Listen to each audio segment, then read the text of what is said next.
Lisa, Lady A, it's 20 to 4 on a Monday afternoon here in the UK. And I guess the jungle drums have been beating for about 12 hours or so. And they will continue to beat for a while. But we know, as with all things, the heat will diminish and people will eventually come to terms with what you have done. To them, Lisa, you've caused a lot of harm and a lot of pain. Nature is a way of helping us to process pain, of course, but, first of all, we have to confront the truth of what has happened to us, the bitter truth. And that's not always easy to confront, what is staring us in the face. And we won't really want to see it. We can't bear to see it. But we have to confront it. And once we've confronted it, then we must accept it. And once we've accepted it, we have to intellectualise it. We take the emotion out, and that's a very common phrase, isn't it? Because over the last few months with the Chris Watts case, that's the phrase that we've heard a lot. We must take emotion out of it so we can understand. So we have to apply that same adage, really. Here to you, we have to take the emotion out and we have to try and intellectualise what you have done.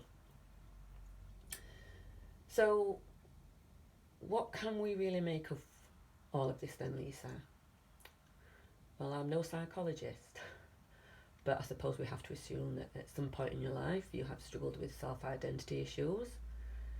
Maybe you have a really fragile sense of who you are. Maybe you've always felt inadequate and not truly accepted. And I say maybe because, like I said, we don't really know the truth. We don't really know you, do we? We felt we did, but we don't. But I think it's fair to say that despite the reasons for what you've done, this is not the behaviour of a person who has a sound or solid moral compass. That's really sad, because you appear to be a reasonably intelligent woman, and I have no doubt at all that you are very well aware of what your own emotional issues are. But I think it's the area of self-control where you seem to be falling. You do not seem to have sufficient control over your own behaviours. And I know that you understand yourself very well. You know that what you have done is wrong, right? And there's a saying that the best predictor of future behaviour is past behaviour. So it's reasonable for us to assume, I believe, that this is not the first time that you've been involved in dishonesty of some sort, a scam or a fraud.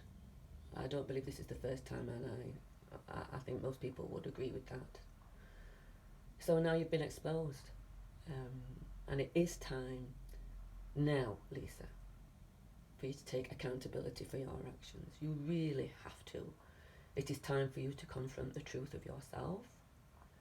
It is time to face your front. It is time to face your friends. It is time to express genuine remorse and regret for hurting them. It is time for you to give all your friends their money back. And above all else, Lisa, and this is the most crucial, it is time for you to seek help now.